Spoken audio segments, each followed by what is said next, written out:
সমস্ত টিপসগুলো ফলো করে এইভাবে একবার বাড়িতে রসমালাই তৈরি করে খেয়ে দেখুন। খেয়ে মনে হবে একদম দোকানের থেকেও সেরা স্বাদের।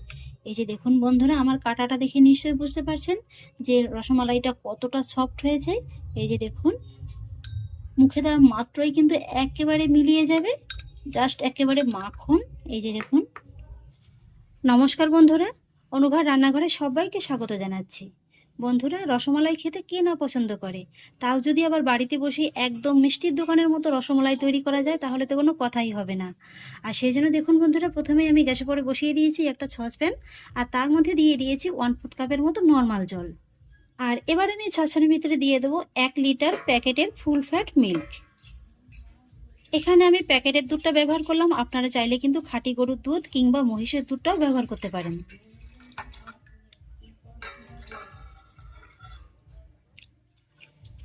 তো আপনাদের একবার দেখিয়ে দিচ্ছি আমি কোন প্যাকেটের দুধটা ব্যবহার করছি। এই যে দেখুন বন্ধুরা, আমি কিন্তু রেড কাউ ক্রিমি ডিলাইটটা ব্যবহার করছি। আপনারা কিন্তু যে কোনো প্যাকেটের দুধ ব্যবহার করতে পারেন। এবার আমি মিডিয়াম হাই ফ্লেমে প্রথমে দুধটাকে একটু জাল করে নেব, মোটামুটি একটার মতো বলক তুলে নেব। ওদিকে দুধটা জাল হতে থাক, সেই ফাঁকে আপনাদের দেখিয়ে দিচ্ছি যে আজকে আমি দুধের ছানাটা কি দিয়ে কাটিয়ে নেব। এখানে দেখুন বন্ধুরা, নিয়েছি আমি হোয়াইট ভিনিগার, আর একটা বাটির ভিতরে এবার আমি নিয়ে নেব 2 টেবিল চামচের মতো ভিনিগার। এখানে কিন্তু আপনারা ভিনিগারের পরিবর্তে পাতিলেবুর রস দিয়েও করতে পারেন, সেক্ষেত্রে কিন্তু 2টো পাতিলেবু লাগবে। আর এর মধ্যে দিয়ে দেবো 3 টেবিল চামচের মতো জল। মিক্সচারটাকে একটু ভালোভাবে মিশিয়ে নেব। আর দুধটাকে জাল করার সময় কিন্তু সামান্য একটু জল দিয়ে নেবেন, তাহলে কি হবে, দুধটা কিন্তু আর নিচে ধরে যেতে পারবে না। দুধের ভিতরে দেখুন বন্ধুরা, একটা বলক কিন্তু চলে এসছে। এবার কিন্তু আর জাল করা যাবে না, সঙ্গে সঙ্গে কিন্তু গ্যাসের ফ্লেমটাকে অফ করে দিতে হবে। আর তারপরে এইভাবে একটু নেড়ে চেড়ে দুধটাকে 2 থেকে 3 মিনিটের মতো একটু রেখে ঠান্ডা করে নিতে হবে। এইভাবে একটু হালকা করে নেড়ে চেড়ে দুধটাকে কিন্তু আমি একটু হালকা ঠান্ডা করে নিয়েছি। এইভাবে কিন্তু অবশ্যই দুধটাকে একটু আগে হালকা ঠান্ডা করে নিতে হবে, তারপরে কিন্তু ছানাটা কাটিয়ে নিতে হবে। তাহলে কি হবে, এই ছানাটা কিন্তু একদম সফট হবে। এবার আমি ভিনিগার মিশ্রিত জলটা দিয়ে দেবো, আর তারপর আলতো হাতে দুধটাকে একটু নেড়ে চেড়ে ছানাটাকে কাটিয়ে নেব। এইভাবে নাড়তে নাড়তে দেখতে পাবেন যে ছানাটা খুব সুন্দরভাবে কেটে গেছে। আশা করছি নিশ্চয়ই দেখে বুঝতে পারছেন যে ছানাটা কত সুন্দরভাবে কেটে গেছে। আর ঠিক এই পর্যায়ে কি করতে হবে জানেন তো, এই ছানার ভিতরে দিয়ে দিতে হবে 1 কাপের মতো নর্মাল জল। এতে করে কি হবে, এই যে ছানার ভিতরে যে জলটা অতিরিক্ত গরম আছে না, সেই অতিরিক্ত গরমটা কেটে যাবে, আর সেক্ষেত্রে কিন্তু ছানাটা একদম সফট হবে। আর জলটা দিয়ে সঙ্গে সঙ্গে এভাবে ঢেকে রেখে দিতে হবে 2 থেকে 3 মিনিটের মতো।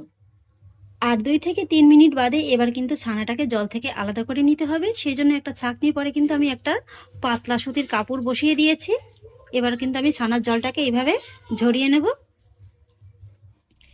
আর তারপর কিন্তু নর্মাল জল দিয়ে ছানাটাকে অবশ্যই একটু ভালোভাবে ধুয়ে নিতে হবে। যেহেতু এর ভিতর ভিনিগারটা দেওয়া হয়েছে, তাহলে কিন্তু টক ভাবটা একদম থাকবে না, ভালো করে ধুয়ে নিলে পরে। আর আশা করছি আপনারা দেখে নিশ্চয়ই বুঝতে পারছেন যে ছানাটা একদম কতটা সফট হয়েছে। এই যে দেখুন। আর ছানাটা যখন ভালোভাবে ধুয়ে নেওয়া হয়ে যাবে না, তখন কিন্তু এইভাবে ছানাটাকে একটু পুঁটলির মতো করে ধরে বেঁধে নিয়ে এভাবে একটু ভালোভাবে চেপে চেপে জলটাকে বের করে দিতে হবে। আপনারা চাইলে কিন্তু 30 মিনিটের মতো ঝুলিয়েও রেখে দিতে পারেন। ছানার জলটাকে আমি খুব ভালোভাবে চেপে বের করে দিয়েছি। আর এবার কিন্তু এই পুঁটলিটাকে এইভাবে রেখে দিতে হবে জাস্ট 10 মিনিটের মতো। এতে করে কি হবে, ছানার ভিতরে এক্সট্রা জলটা কিন্তু খুব ভালোভাবে ঝরে যাবে। আর এবার চলুন বন্ধুরা, রসমালাই তৈরি করার জন্য আমি একটা দুধের মালাই তৈরি করে নেব। সেই জন্য আর একটা সসপ্যানে আমি বসিয়ে দিয়েছি 500 গ্রামের মতো প্যাকেটের দুধ। এবার প্রথমে আমি হাই ফ্লেমে দুধটাকে একটু 3 থেকে 4 মিনিটের মতো জাল করে নেব। 3-4 মিনিট বাদে দেখতে পাবেন দুধটা একদম খুব সুন্দরভাবে ফুটে উঠতে শুরু করে দিয়েছে। তখন কিন্তু গ্যাসের ফ্লেমটাকে একেবারে কমিয়ে দিতে হবে। আর তারপরে এই মালাইয়ের ভিতরে যাতে সুন্দর একটা কালার এবং ফ্লেভার আসে, সেই জন্য অ্যাড করব 1 চিমটির মতো কেশর। তবে এটা কিন্তু সম্পূর্ণই অপশনাল, আপনাদের হাতের কাছে না থাকলে না দিলেও চলবে। আর তারপরে অ্যাড করব 1/2 কাপের মতো চিনি। চিনিটা কিন্তু আপনারা কম বেশি করে দিতে পারেন। এবার লো ফ্লেমে কিন্তু এই দুধটাকে আমি আবারও 2 থেকে 3 মিনিটের মতো একটু জাল করে নেব। আর এখানে কিন্তু বন্ধুরা, এই মালাইটা একদমই ঘন হবে না, একটু কিন্তু পাতলা ধরনের হবে। খুব বেশি ঘন হলে কিন্তু এই যে এই রসমালাইয়ের ভিতরে রসটা কিন্তু খুব ভালোভাবে ঢুকবে না। 2 থেকে 3 মিনিট বাদে এবার আমি আপনাদের দেখিয়ে দিচ্ছি। এই যে দেখুন বন্ধুরা, আর এই পর্যায়ে যদি আপনারা এই রসমালাইয়ের কালারটা একদম দোকানের মতো আনতে চান, সেক্ষেত্রে কিন্তু আপনারা এর ভিতরে এই যে 1 পিঞ্চের মতো কেশরী ফুড কালারটাও অ্যাড করতে পারেন।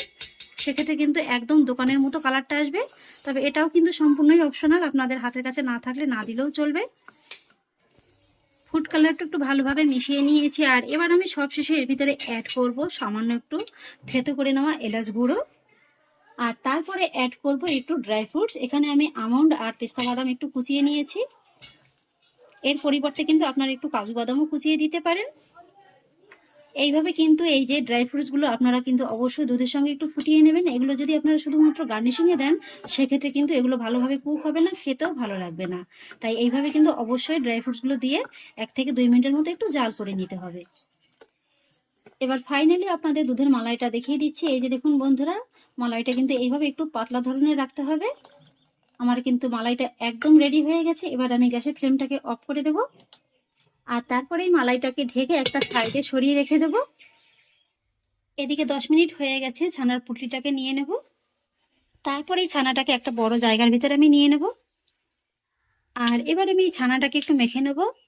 এই যে দেখুন বন্ধুরা, ছানাটা একদম কতটা সফট হয়েছে।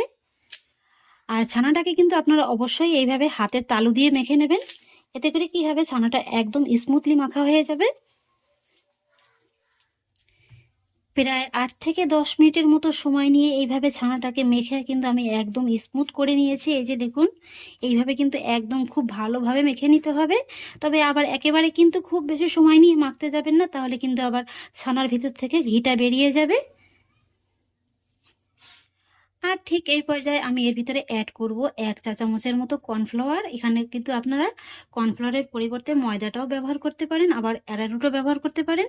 তবে কিন্তু যাই ব্যবহার করবেন না, কিন্তু খুব বেশি কিন্তু দিতে যাবেন না। এইভাবে কিন্তু জাস্ট 1 চা চামচের মতো দিয়ে দেবেন। বেশি হলে কিন্তু মিষ্টিগুলো আবার শক্ত হয়ে যাবে। এবার কর্নফ্লাওয়ারটা দিয়েও কিন্তু আমি খুব ভালোভাবে মেখে নেব। এই কর্নফ্লাওয়ার কিংবা ময়দা দেওয়ার কারণে কিন্তু মিষ্টিগুলো আর ফেটে যেতে পারবে না, খুব সুন্দর একদম বাইন্ডিংয়ের কাজ করবে। এই যে দেখুন বন্ধুরা, এখানে কিন্তু আমাদের একটা ছানার একদম সফট ডো তৈরি হয়ে গেছে। এই যে দেখুন কত সুন্দর, একেবারে সফট, একদম নরম তুলতুলে। এবার আমি এই ডো থেকে এইভাবে অল্প অল্প করে একটু ভাগ ভাগ করে নেব। এতে করে কি হবে, সবকটা মিষ্টি একদম একই সমানের হবে। আর এবার আমি এইভাবে একটা একটা করে লেচি হাতে নিয়ে নেব। তারপরে এইভাবে একটু হাতের সাহায্যে মুঠো করে একটু চেপে চেপে তারপরে রসমালাই শেপটা দিয়ে দেব।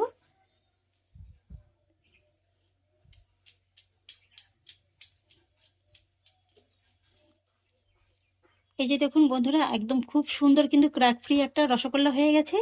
এবার আপনারা চাইলে এভাবেও গোল রাখতে পারেন, আবার এইভাবেও কিন্তু একটু দোকানের শেপে আনতে পারেন। হালকা করে একটু চাপ দিয়ে দেবেন, তাহলে একটু চ্যাপটা হয়ে যাবে। এই যে দেখুন, এই যে দেখুন আমার একটা মিষ্টি কিন্তু তৈরি করা হয়ে গেছে।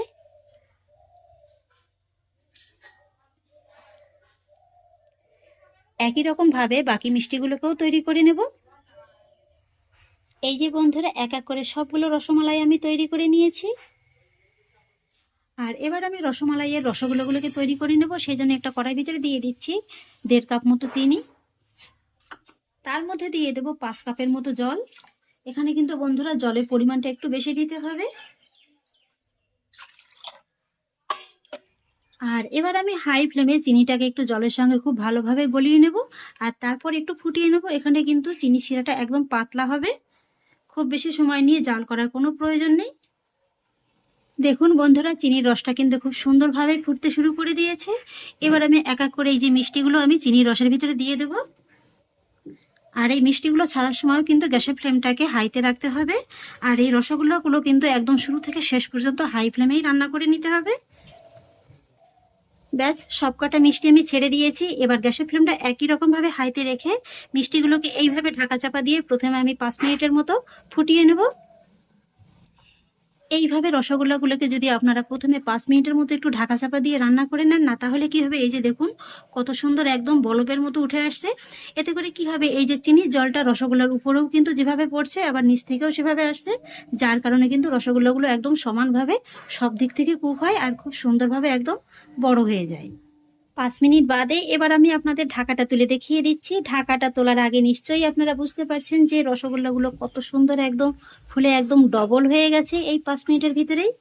এই যে দেখুন বন্ধুরা, কতটুকু আমি লেচি কেটেছিলাম, দেখুন ফুলে কিন্তু এই 5 মিনিটের ভিতরে একদম ডবল হয়ে গেছে। এই সময় চাইলে আপনারা কিন্তু আলতো হাতে এইভাবে মিষ্টিগুলোকে একটু উল্টেও দিতে পারেন, তবে কিন্তু খুবই সাবধানে উল্টাতে হবে।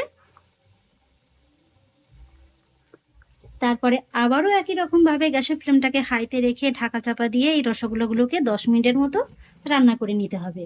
মোটামুটি এই রসগোল্লাগুলো রান্না হতে সময় লাগবে প্রায় 12 থেকে 15 মিনিটের মতো। এবার ফাইনালি 10 মিনিট বাদে আপনাদের দেখিয়ে দিচ্ছি। এই যে দেখুন বন্ধুরা, তৈরি হয়ে গেল আমার লোভনীয় স্বাদের পারফেক্ট একদম রসগোল্লা। এই যে দেখুন, আর রসগোল্লাগুলো পারফেক্ট ভাবে হয়েছে কিনা আপনারা কিভাবে বুঝবেন? এই যে যখন এগুলো একদম পারফেক্ট ভাবে হয়ে যাবে না, দেখবেন নিজের থেকে একদম রসের ভিতরে ডুবে গেছে।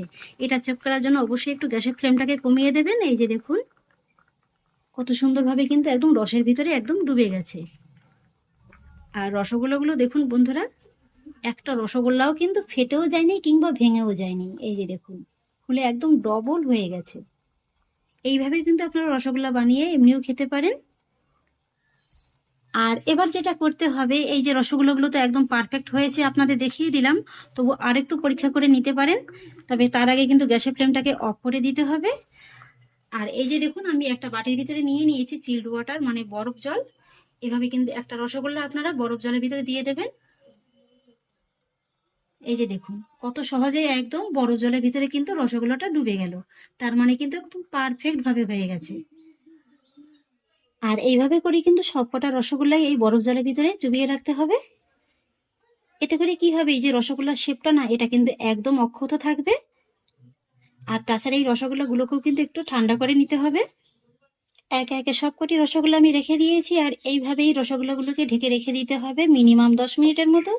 এতে করে রসগোল্লাগুলো একদম খুব সুন্দরভাবে ঠান্ডা হয়ে যাবে। 10 মিনিট বাদে দেখতে পাবেন যে মিষ্টিগুলো একদম খুব সুন্দরভাবে ঠান্ডা হয়ে গেছে। এই যে দেখুন মিষ্টিগুলো একদম কত সুন্দর তৈরি হয়েছে। ভিতরে কিন্তু খুব সুন্দরভাবে একদম চিনির রসটা অ্যাবজর্ব করে নিয়েছে। এই যে দেখুন, দেখতেই পেলেন এইভাবে চাপ দিলে একদম স্পঞ্জের মতো ডেবে যাবে। আবার কিছুক্ষণ এইভাবে জলের ভিতর রেখে দিলে কিন্তু আবার নিজের শেপটা নিয়ে নেবে। এই যে দেখুন, এবার আমি এই মিষ্টিগুলোকে এইভাবে জলের থেকে এইভাবে তুলে নেব। আর তারপরে 2 হাতের সাহায্যে আলতো হাতে কিন্তু এইভাবে একটু চেপে চেপে এই যে জলটাকে বের করে নেব। এই যে দেখুন, আর তারপরে যে আমি দুধের মালাইটা রেডি করে রেখেছিলাম, এই যে চেপে নেওয়া মিষ্টিগুলোকে দুধের মালাই ভিতরে দিয়ে দিতে হবে। একে একে সবগুলো রসমালাই আমি এই যে দুধ রসের ভিতরে দিয়ে দিলাম। আর এবার আমি রসমালাইগুলোকে দুধ রসের ভিতরে এইভাবে একটু হালকা করে নাড়িয়ে নেব।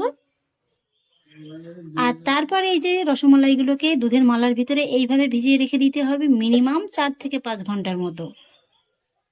এইভাবে 4 থেকে 5 ঘন্টার মতো ভিজিয়ে রাখলে রসমালাইয়ের ভিতরে দুধ রসটা খুব ভালোভাবে একদম ঢুকে যাবে। খেতে কিন্তু একদম দোকানের মতো লাগবে। ফিরে এলাম 4 ঘন্টা বাদে, ঢাকাটাকে তুলে দেখিয়ে দিচ্ছি। এই যে দেখুন বন্ধুরা, রসমালাইগুলো আমার কিন্তু খুব সুন্দরভাবে তৈরি হয়ে গেছে। এই যে দেখুন, কি বন্ধুরা দেখে একদম দোকানের মতো লাগছে তো। এই যে দেখুন, এরপর থেকে যখনই মিষ্টি খেতে মন চাইবে আপনারা কিন্তু বাড়িতেই একদম খুব সহজে দোকানের মতো মিষ্টি বানিয়ে ফেলতে পারবেন। আশা করি দেখে নিশ্চয়ই বুঝতে পারছেন যে রসমালাই বানানো কতটা সহজ।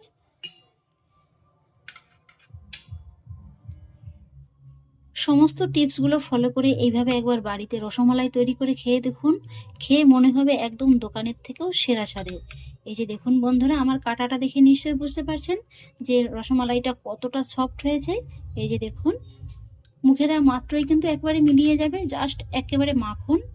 এই যে দেখুন, তাহলে আশা করছি বন্ধুরা আমার আজকের এই রসমালাই রেসিপিটি আপনাদেরও খুব ভালো লেগেছে। যদি ভালো লেগে থাকে তাহলে আমাকে অবশ্যই একটা লাইক এবং কমেন্ট করবেন, সেই সঙ্গে বন্ধুদের সঙ্গে শেয়ার করবেন। আর প্লিজ বন্ধুরা, যদি আমার পরিবারের নতুন সদস্য হয়ে থাকেন তাহলে একটা সাবস্ক্রাইব করে পাশে থাকা বেল আইকনটি প্রেস করে দেবেন। ফিরে আসছি এরকমই পরের অন্য কোনো নতুন রেসিপি দিয়ে। সবাই ভালো থাকুন, সুস্থ থাকুন, ধন্যবাদ।